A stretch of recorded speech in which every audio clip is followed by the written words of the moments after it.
dans notre émission Tell Me. Cette semaine, on va parler de relations toxiques et en particulier de pervers narcissiques. Notre invitée du jour a préféré garder l'anonymat, elle va vous expliquer pourquoi et on l'accueille tout de suite.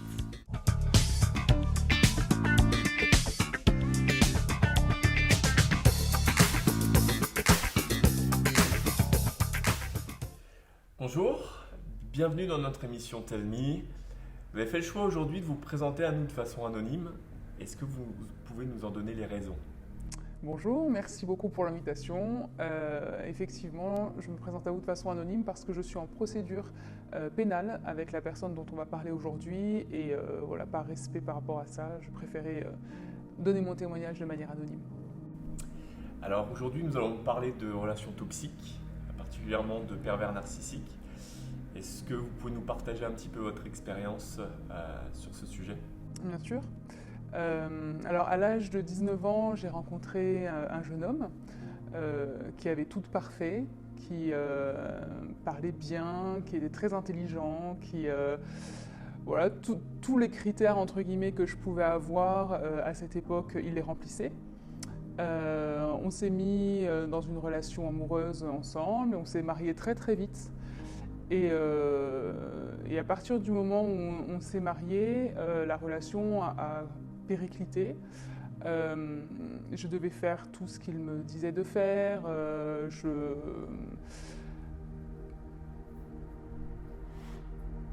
Avant le tournage, vous me disiez que vous aviez l'impression d'être considéré comme un objet. C'est-à-dire que je n'avais pas le droit d'avoir ma propre manière de penser, mais pour des choses complètement banales. C'est-à-dire qu'il y avait des règles de comment est-ce que je devais enlever les vêtements, de comment est-ce que je devais mettre le rouleau de papier WC, dans quel sens je devais mettre le rouleau de papier WC. Tous des petits détails qui étaient réglés toujours par cet homme. Des humiliations tous les jours, tu n'es pas assez, tu ne sers pas à grand-chose, tu ne sers à rien. Voilà, des paroles comme ça qui étaient quotidiennes. Donc au début, j'y faisais pas trop attention. Et puis petit à petit, cet homme m'a complètement enlevé de toute relation sociale. Je faisais des études, j'ai dû arrêter mes études. J'avais des amis, je les voyais beaucoup moins.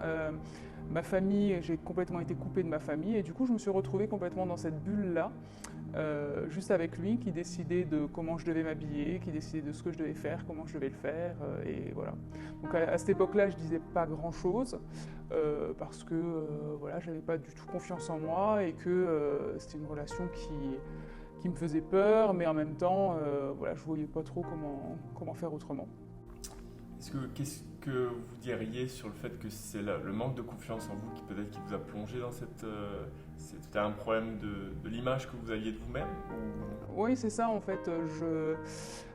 J'avais pas grande estime de moi-même, donc du coup je m'étais dit que au pire des cas, je ne méritais entre guillemets que ce genre de personne-là.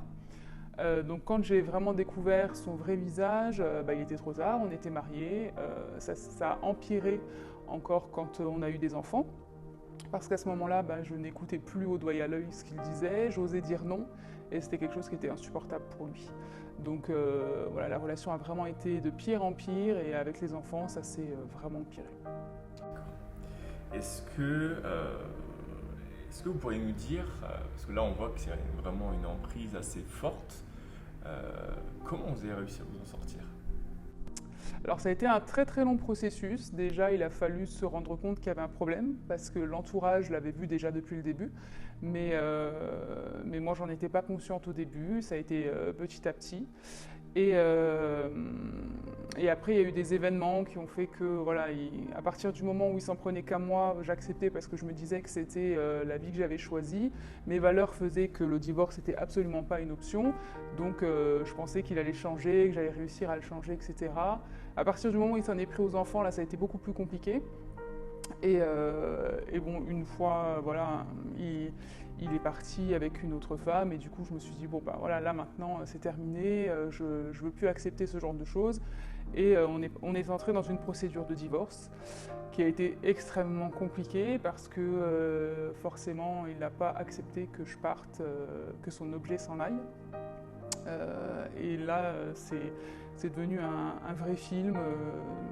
voilà, j'ouvrais mes volets à 7h du matin, il était debout derrière ma vitre, il mettait des mouchards dans mon ordinateur, dans mon téléphone portable, il me suivait dans la rue, il suivait les gens qui étaient autour de moi, les gens qui étaient autour de moi recevaient des menaces de mort, c'était extrêmement compliqué.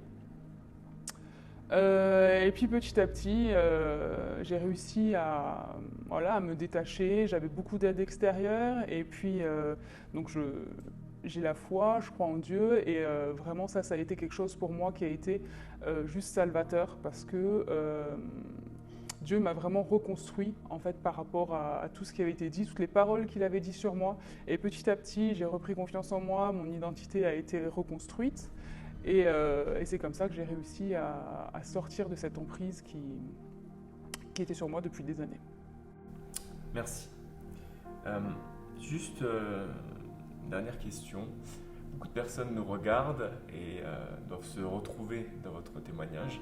Qu'est-ce que vous pourriez dire à ces personnes qui aujourd'hui sont dans cette situation et se disent qu'il n'y a plus de solution et que comme vous l'avez dit, c'est la vie que vous avez choisie et qu'il n'y a pas d'échappatoire? Qu'est-ce que vous pourriez dire à ces personnes? Alors, je pourrais dire que déjà, il y a toujours un espoir. Je parlerai déjà premièrement à l'entourage de ces personnes, parce que souvent, c'est l'entourage. L'entourage se fait souvent berner par des pervers narcissiques, parce qu'ils sont devant les gens très bien, très polis, ils parlent très très bien, ils sont très intelligents. Mais les personnes les plus proches peuvent voir des fois qu'il y a des choses qui ne vont pas. Donc vraiment que ces personnes-là alertent la personne qui est en position d'emprise, si elle ne s'en rend pas compte. Et puis, et une fois qu'on s'en est rendu compte, le seul conseil que je donnerais, c'est de fuir, dans le sens où un pervers narcissique, de toute manière, c'est pas quelqu'un qui va changer de lui-même. Il faudrait qu'il se fasse soigner, mais le problème, c'est qu'il ne se rende pas compte qu'il y a des problèmes. Donc du coup, voilà, de fuir, ça peut être le problème d'un pervers narcissique, il peut être dans le travail, il peut être dans le mariage, dans vos amis proches, dans votre famille. Et c'est juste, voilà, il faut sortir de cette relation toxique-là. Et puis moi, ce qui m'a vraiment aidé, c'est vraiment ma foi, c'est d'être reconstruite par Dieu, d'entendre ce que Dieu pensait de moi, d'entendre pas que les mauvaises paroles de voilà, je te hais, je te vomis, tu sers à rien, mais que voilà, Dieu est en train de me dire, tu es une créature merveilleuse, je t'ai voulu comme ça, tu as des talents, tu as des choses à faire, j'ai des projets de paix et non de malheur pour toi. Moi, il y a un moment donné où j'avais perdu espoir. Je savais que je ne pouvais pas divorcer parce que ce n'était pas dans mes valeurs, mais des fois je priais pour que Dieu soit me tue ou tue mon mari parce que je n'en pouvais plus. C'était plus possible de vivre ça. Donc juste remettez-vous complètement à Dieu et laissez-vous reconstruire petit à petit parce qu'il y a sortir de l'emprise, mais après il y a ne pas retomber de nouveau auprès de personnes comme ça parce que c'est très classique. Mais juste voilà, il faut se reconstruire. Prendre du temps pour soi, reconstruire son identité par rapport à ce que Dieu va dire de vous. Merci. Et du coup, on voit clairement que votre foi était vraiment déterminante dans cette sortie d'un certain esclavage et une certaine emprise. Est-ce que pour les personnes qui sont là, est-ce que vous pourriez simplement prier pour elles, pour que Dieu puisse être aussi leur soutien, leur apporte la restauration, la guérison dans leur identité? Si vous pouvez prier, on serait vraiment très honorés. Ouais, Seigneur, juste je te demande en toute humilité, mon Dieu, de venir encore auprès de ces personnes-là. Saint-Esprit, je te demande de venir entourer toutes les personnes qui sont en train de souffrir en ce moment et puis qui écoutent ces paroles et qui se disent « Ok, moi j'en suis là et je veux m'en sortir, j'en suis là, mais je ne sais pas comment faire. » Je te prie que les circonstances puissent venir maintenant et puis que tout puisse s'aligner pour donner la possibilité à ces personnes-là de connaître vraiment cette liberté dont tu parles. Je te prie, Seigneur, de venir délivrer, je te prie de venir briser les chaînes qui sont autour d'elles, pas seulement les chaînes de ces personnes-là, mais les chaînes aussi qui sont à l'intérieur de leur esprit, de se dire « Bah oui, mais je ne vaux pas mieux que ça, je suis ça, je suis ça. » Seigneur, je te demande de venir briser tous ces mensonges qui ont été portés sur eux, portés sur leur vie, que tu puisses imprégner toi ce que tu penses d'elle, que tu puisses venir imprégner des paroles de bénédiction, des paroles de valorisation en ces personnes. Et ouais, juste que tu puisses aligner les circonstances pour les faire avancer, pour les faire sortir, puis pour que tu puisses rétablir vraiment leur identité comme toi tu les as voulu à la base. Amen. Amen. Merci encore pour votre témoignage et reste avec nous pour les questions.